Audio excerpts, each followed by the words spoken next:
Hey y'all, it's your girl Stephanie. This is Wrestling Color Podcast right here on YouTube. Make sure you thumbs up, thumbs down. Follow me on Instagram, Twitter, and Pinterest. Do I need to put that in the link too? Why not? I will after if I don't fucking forget. Hope everybody's doing well during this pandemic. This is the Corona Blitz. I'm still blitzing it up because at some point I will have to take a pause because I have life that needs to move from one place to another, and I'm super excited about it, and some other things that I got going on. And now I am my son's teacher, so we have to pause and we have to do education for this last month. So it's going to be pretty chaotic over here at Wrestling in Color, so please keep up with me and understand, you know, we all have to make adjustments. Make sure you guys are wearing your face mask outside. Make sure you're adhering to the rules, whether you believe it or not, whether they're overdoing it or not, whatever. Adhere to the rules. Better to be safe than sorry. Wash your hands, wash your ass. Okay? What are we talking about today in this wrestling spotlight? Miss Naomi. I know. I bet you like, how are you just now? This should have been the first ones if you were going to spotlight somebody. But you know what? Better late than never. And I wanted to make sure when I talk about Miss Naomi, when I talk about a trailblazer, she is definitely going to be a Hall of Famer. Okay? Right along with Alicia Taylor. And please make sure you go listen to that Black Girl Magic over there. So let's talk about Miss Naomi and her glow, shall we? Trinity Fatu is her real name. She is married to one half of the Usos. Her maiden name is McRae. She was born November 30th, 1987. Professional wrestler, singer-songwriter, model, actress, dancer, and former professional cheerleader. So she is just, a savant, right? Just all over the place. August 2019, Fatu signed with World Wrestling Entertainment. 2009, I'm sorry. She signed with WWE and was assigned to its developmental territory, Florida Championship Wrestling. There is a very good documentary on WWE Network about Florida Championship Wrestling and what that was about. Florida Championship Wrestling has now turned into the Performance Center. Fun fact. Alright, where was I? So, she was the inaugural FCW Divas Championship champion. Congratulations there. The first one. August 2010, she competed in the all-female third season of NXT, which is available on the WWE Network. You know, I plug the WWE Network more than the WWE. Because, I be trying to find shit to watch on there. So, I'm just watching stuff. She came in second place. In January 2012, she made her main roster debut alongside Cameron, forming the Funkadactyls. Please go watch the first 4 seasons of WWE's Total Divas if you want to get some of that Funkadactyl fighting. Because them two bitches was fighting, okay? Since July 2013, Naomi has appeared as one of the main cast members of the reality series Total Divas. And if you ask me, she was egregiously left off a little bit too much for me because her and her husband need to have their own show. And when her and her husband are featured on Total Divas, the ratings go up. And that is a fact. Anyway. February 2017, Naomi won the WWE Women's SmackDown Championship at the Elimination Chamber event, becoming the first Black American woman to capture this title. After vacating the title due to injury, Naomi regained the championship 2 months later at WrestleMania 33 and became the inaugural winner of the WrestleMania Women's Battle Royale the following year's WrestleMania 32.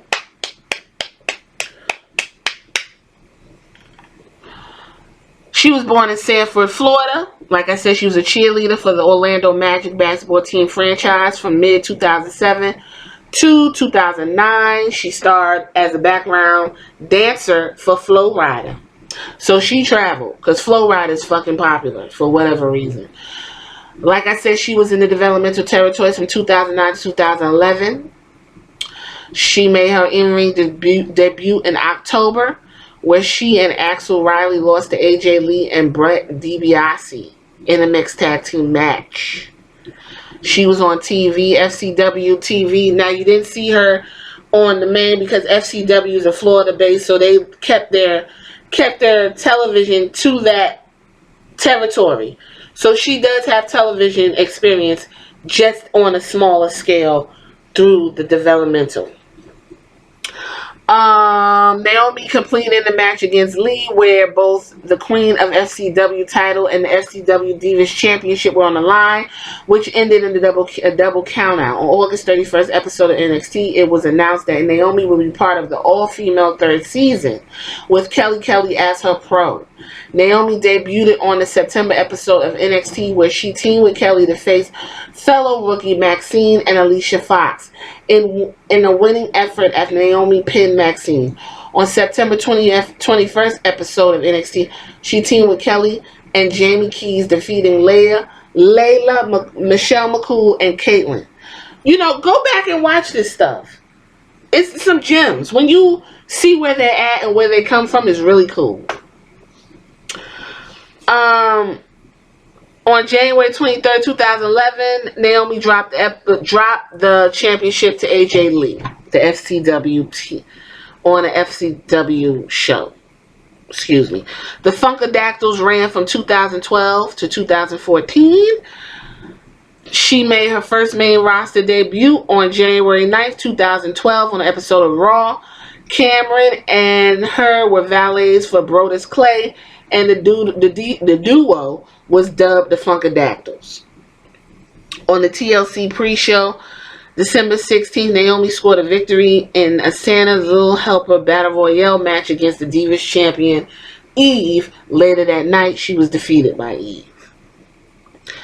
And then they went on in 2013. They was on SmackDown, and the Funkadactyls were attacked by the Bellas and started a feud between the two teams. Okay. 2014, January, Naomi received a push facing Divas champion AJ Lee in various matches. February 3rd episode of Raw, Naomi suffered a legitimate displaced fracture of the orbital bone during a match against Aksana. Now, if you go find that match, what happened was she was put in like a she was on her back and Aksana was on top, and Aksana headbutted her and fucked her eye out. And it's actually on an episode of Total Divas too. April 6th, WrestleMania 30, Naomi competed in the Vicky Guerrero Invitational for AJ Lee Divas Champion, where Lee successfully retained her championship. Where are all these invitationals and shit at? None of this stuff was continued. Episode main event, Naomi defeated the new Divas champion Paige in a non-title match, which led to a championship match and Money in the Bank, and she also lost there. Cameron and Naomi lost again to Lee and Paige in a tag team match on Raw. A lot of losing. Survivor Series, Naomi participated in the traditional elimination tag team match where she eliminated Cameron before eventually pinning Paige to win her for a team in a clean sweep. Then we had the Women's Evolution. So Naomi was there for the Divas nonsense. And then we had the Women's Evolution from 2014 to 2016. And she was a part of Team BAD. She was involved with the Usos feud with the Miz. If you look at that clip where I think that was Jay went and punched the Miz in the face at the announcers table because he was talking shit, that was the fuse. What else? The storyline continued with Alicia Fox joining the Miz and Mizdow as she attacked Naomi backstage, leading to a series of mixed tag team matches where Naomi and the Usos repeatedly lost. At Fastlane, Naomi was ringside when the Usos dropped the tag team championships to Tyson Kidd and Cesaro. And that's a nice little segue to Total Divas, because at that time, Tyson Kidd had got hurt from a muscle buster from Samoa Joe, and he had to deal with natty shenanigans for a couple seasons. The Usos lost a rematch for the title after distraction from Natalya. She used to be their valet. Tyson Kidd and Cesaro. They unsuccessfully challenged Kidd and Cesaro for the tag team championships at WrestleMania 31. Naomi pinned the Divas champion Nikki Bella on April 13th of Raw on April 6th and March 30th episodes of Raw. Naomi participated in Battle Royale to determine the number one contender to the Divas Championship, where she was defeated again. Naomi got a lot of losses. Okay, on July 13th episode of Raw, after weeks of the Diva division being dominated by the Bella Twins, their ally Alicia Fox, Stephanie McMahon called for the Divas Revolution, subsequently introducing the debuting NXT Women's Champion Sasha Banks to align with Naomi and Tamina, as well as Charlotte and Becky to align with Paige, leading to a brawl between the three teams, which ultimately faced off in a 3-team elimination August 23rd at SummerSlam, which was won by PCB, which is Paige, Charlotte, and Becky. Naomi, Tamina, and Sasha was known as Team Bad, and the remaining were, the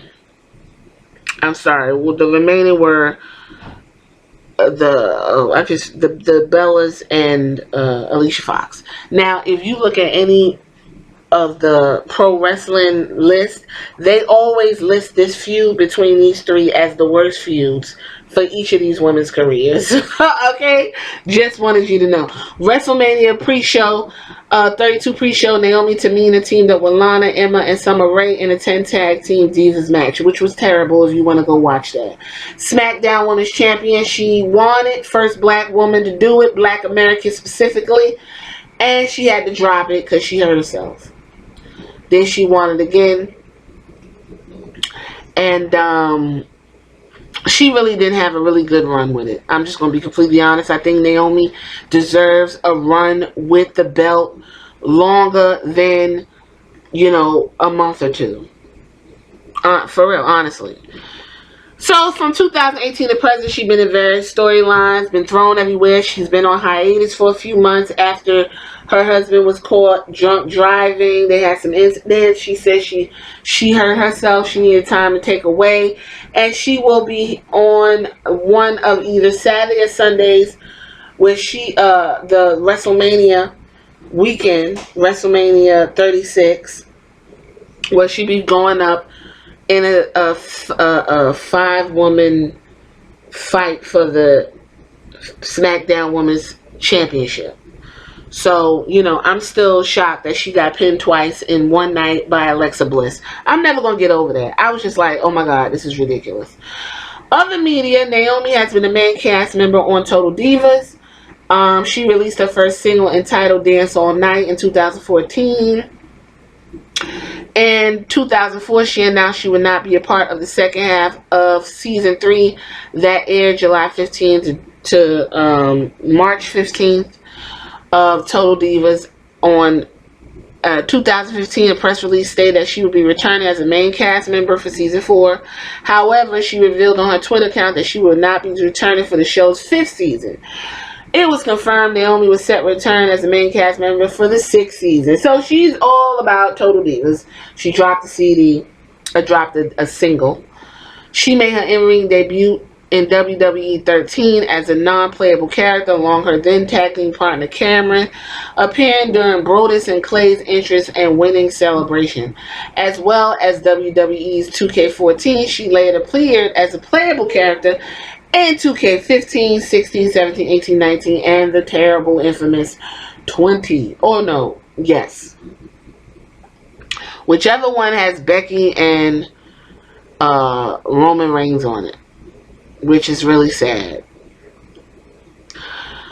Fatu and longtime boyfriend Jonathan Fatu, known by his ring name Jimmy Uso, were married in Maui, and it is on Total Divas. It was a beautiful wedding.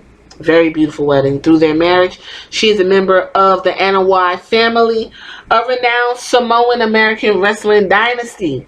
The couple lives in Pensacola. She is stepchildren to Fatu's 4 children, and I hope one day she has her own, and I hope she's able to. I know she had an issue with fibroids on an episode of Total Divas, but she is now a part of the Anoa'i juggernaut. Filmography, you guys, she was on Total Divas, Tough Enough, Marine 5, Battleground. She played Murphy, Ridiculousness, season 11, and The Misery Index, season 1. She played herself in both of those. Let's run down her championships, and there we will have it. Florida Championship, she was the inaugural, the first one. Florida Championship Wrestling, a Divas Championship Tournament.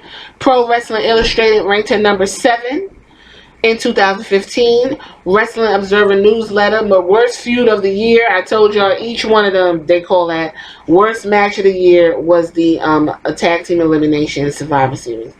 WWE SmackDown Women's Champion 2 times. WrestleMania Battle Royale, she won. Slammy Award for Best Dance Moves with the Funkadactyls and Cameron. WWE Year-End Award for Most Underrated Superstar in 2018. Yes, she is underrated, unutilized. I think Naomi is one of the most versatile wrestlers that don't get enough shine. I think she too is a stalwart for WWE, just like Natalya. If they need her to do something, she does it. If you watch her on WWE Diva, she's very diplomatic. If this is who she is naturally, she's a free spirit. The glow fits her perfectly. She reinvented herself. She has come back big and better. She's so far been on some magazines. Essence, they said it's a black girl movement, which I kind of don't agree because there's only 3 of y'all. But I'm looking for y'all to do, spotlight so we can see more of the melanin being represented, right? She got her Afro puffs and she's just out here doing her thing. Like I said, y'all gonna see her on WrestleMania 36 in the ring, and honestly, I don't think she's gonna win, but I know she's gonna show her ass and show it to the best of her ability. And I think WWE needs to give her more respect and let her hold that belt, give her another push, and just, show them that they are grateful for someone like Naomi. Show them, because Naomi never was not a team player when it comes to WWE and the women's locker room. I would even think she's a locker room leader just from watching her career and watching her on Total Divas and whatever else I'm able to see. So this is my spotlight. Naomi, love you, girl. See y'all next time. If you made it this far, pound, roll to 300. Follow me, y'all. See you on the next video.